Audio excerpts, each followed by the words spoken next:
Ya, halo semuanya. Jadi ini video yang cukup beda ya dari video-video lainnya karena video ini muncul karena iseng aja gitu. Sekarang kita mau bukan kita ya, saya mau bahas tentang rasionalitas diskursif karena belakangan kita ini hidup di zaman yang cukup aneh gitu ya. Kita itu bisa mendengar percakapan tuh dari banyak hal ya, bisa dari Discord, bisa dari WhatsApp, bisa dari kita nonton podcast, bisa kita dari seminar, dari nonton debat gitu. Nah, tapi eh, belakangan saya perhatikan di mungkin di TV nasional ya, kadang kan kita walau saya bukan penjurusan di ilmu sosial tapi saya kan coba untuk nonton-nonton juga karena saya ya ada ketertarikan lah gitu di kondisi negara kita gitu kan.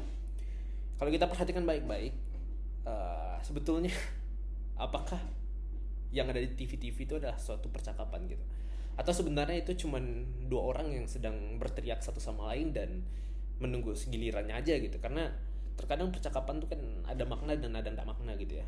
Tapi saya nggak mau kritik terkait suatu percakapan yang tidak ada makna, karena terkadang dari suatu percakapan tidak ada makna menciptakan fantasi ya dari banyak orang gitu, sehingga menciptakan suatu hal yang out of the box gitu.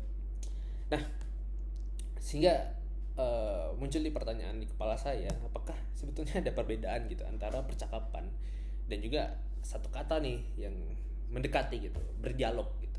Apa perbedaan antara percakapan dan juga berdialog gitu. Dan ya setelah mencoba untuk berpikir barangkali ya, coba ya ideation kalau di bahasa ininya ya.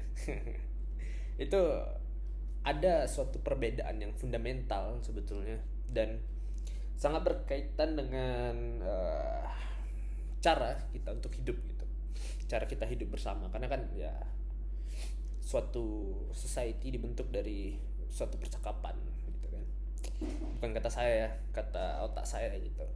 Nah, kita coba berpikir secara sederhana, sederhana aja nih ya. Mungkin latarnya biar keren dikit, mungkin api nih ya. Nah, api ya. Aduh, sorry. Nah, kita coba mulai dari pertanyaan sederhana. Apakah kita paham sebetulnya apa itu berpikir secara rasional gitu kan? Pasti ada pertanyaan, kau berpikirnya secara rasional dong, apa ini? Nah, dan kalau kita tanyakan pada diri kita, mungkin hal mendasar, bukan hal mendasar, hal pertama yang kita pikirkan itu adalah ya artinya menggunakan logika gitu kan, ngikutin data atau tidak terbawa dengan emosi kita gitu. Nah, kebanyakan kan pasti berpikir seperti itu. Ya jawabannya nggak salah, jawabannya betul gitu. Tapi uh, tidak cukup puas saya dengan jawaban sederhana itu ya. Jadi karena saya melihat bahwa rasionalitas itu ada bentuk lainnya gitu. Nah, dan bentuk tersebut justru kadang kita lupakan. Dan bentuk lain itu justru itu lebih dekat dengan cara manusia sebenarnya hidup ya. Karena kan manusia kan makhluk sosial gitu ya. Dan dekat juga dengan cara-cara kita membuat suatu keputusan. Dan itu sesuai yang judul yang saya taruh di video ini ya, itu adalah rasionalitas diskursif ya. Jadi suatu ketika di Jerman suatu filsuf namanya Jürgen ya. Jürgen, saya nggak tahu cara bahasa ini bacanya ya, tapi Jürgen Habermas, Jürgen Habermas ya. Jürgen Habermas itu pernah mengajukan suatu pertanyaan yang sederhana gitu ya, sederhana sekali tapi berat gitu, sehingga orang-orang pada saat itu juga ya barangkali bertanya-tanya gitu, sehingga bertanya-tanya gitu kan. Pertanyaan adalah bagaimana manusia bisa capai suatu kesepakatan ya, yang sah dan bermakna gitu, yang bukan karena paksaan, tapi bukan juga karena manipulasi gitu, tapi karena kekuatan argumennya itu sendiri. Artinya dia membahas tentang suatu percakapan atau dialog yang have a value gitu, punya makna. Nah, dari pertanyaan itu kita dapat analisis bahwa Jurgen itu sebetulnya sedang gelisah gitu kan.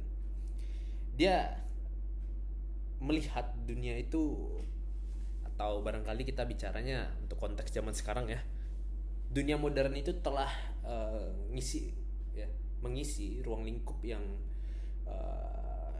dialog ya, yang sebetulnya penuh dengan kepentingan, kekuasaan dan noise gitu.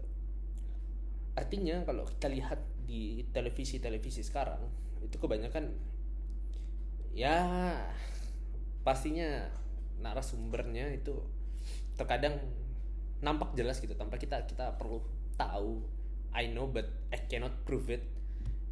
Ya dia berpihak pada satu hal gitu. Nah, sehingga kata-kata itu yang keluar dari mulutnya ya, dari seorang yang jadi bintang tamu tadi itu digunakan untuk bukan dipakai untuk mencari kebenaran gitu, tapi untuk menangkan suatu hal gitu. Hal yang barangkali nggak disetujui sama berbagai pihak ya, terkadang kan tergitu ya, tapi itu kan cuma asumsi ya.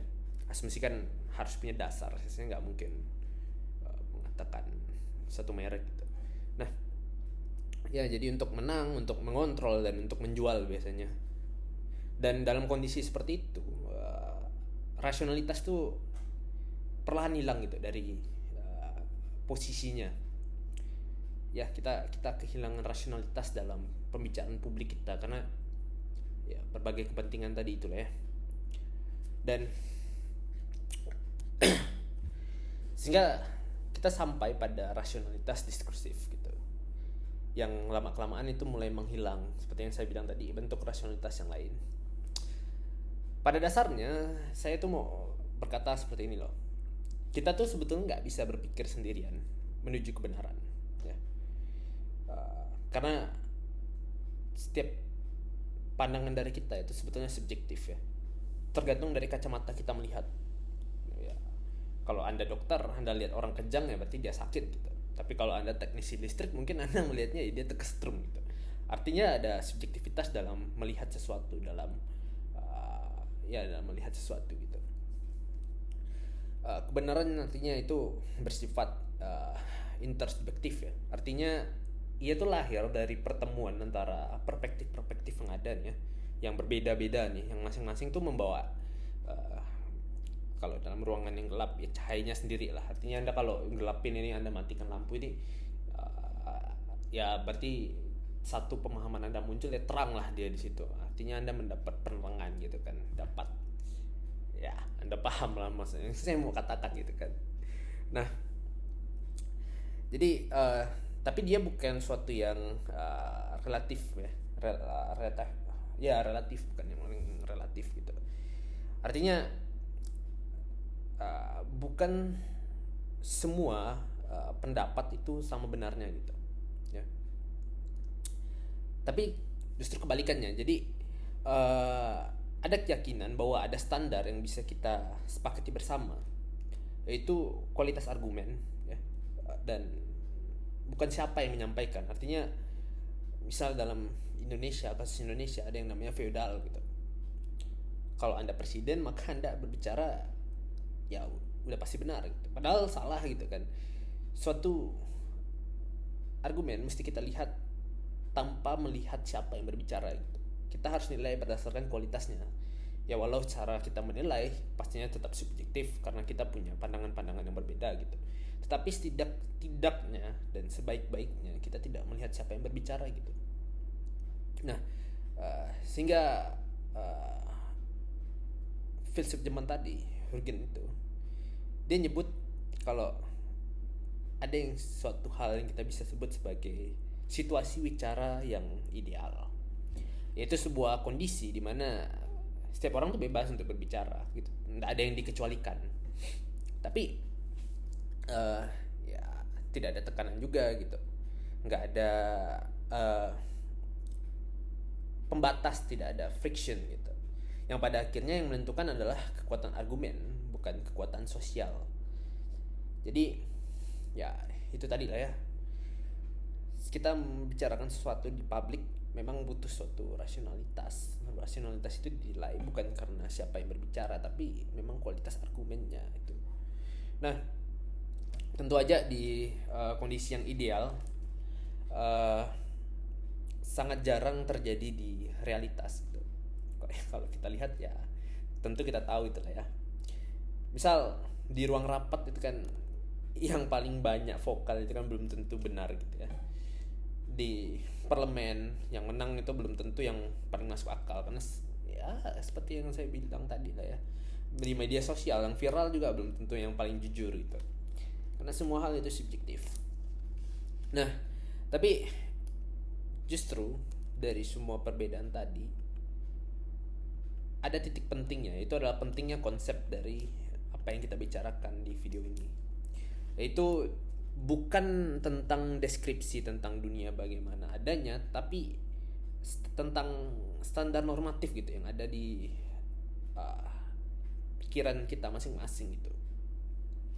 Semacam apa namanya, kalau macam kompas gitu.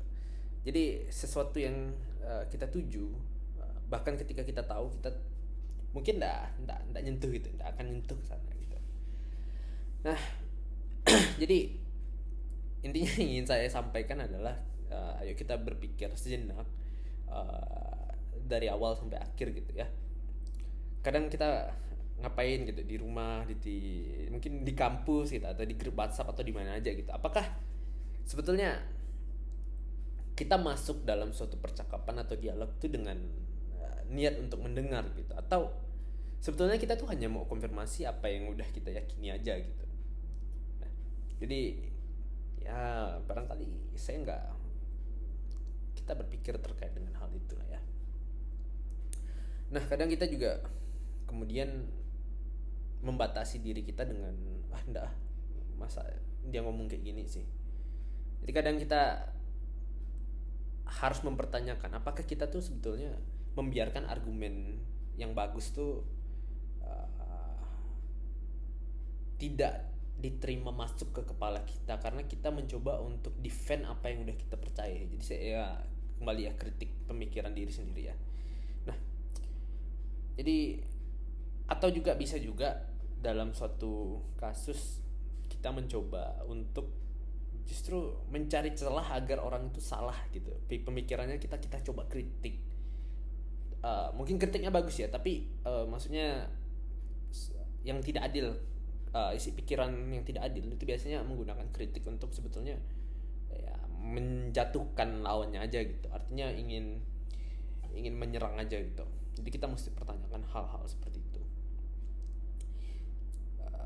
Ya pada akhirnya pertanyaan-pertanyaan yang tadi itu sebetulnya bukan saya ingin sampaikan sebagai bahan untuk siapa nih yang menang atau yang kalah, atau pertanyaan-pertanyaan yang kayak tentang siapa nih yang ya benar atau salah, enggak kayak gitu. Tapi coba untuk maknai sendiri apa yang sebetulnya ingin saya katakan di video ini. Nah, kita langsung aja lah ke intinya, karena ternyata ngomong gini ini capek juga ya. Jadi rasionalitas diskursif itu bukan sekedar teori lah ya, tapi pilihan sebetulnya untuk kita semua untuk berani untuk membuka mulut, untuk memilih untuk diam atau untuk mendengar gitu. Di dunia kita nih, yang zaman kita lah ya, 2026 ini ya, yang semakin keras dan semakin penuh dengan suara ya, podcast maupun debat-debat yang aneh yang Anda bisa dengarkan sendiri mungkin. Itu kan kemampuan berdialog itu mungkin satu hal yang paling subversif gitu yang bisa kita lakukan. Karena dialog yang jujur itu ya bukan hanya berusaha untuk mengubah suatu argumen, tapi dia mengubah manusia gitu yang terlibat di dalamnya. Jadi mungkin itu aja sih yang ya keresahan hati ya. Kita semua paham kalau kita punya pemikiran ingin kita sampaikan, tapi kita nggak punya lawan gitu yang tempat kita untuk memberikan kita ya. Tapi sekiranya mungkin itulah ya, mungkin itu aja videonya kita akhiri dengan menghabiskan air ini ya.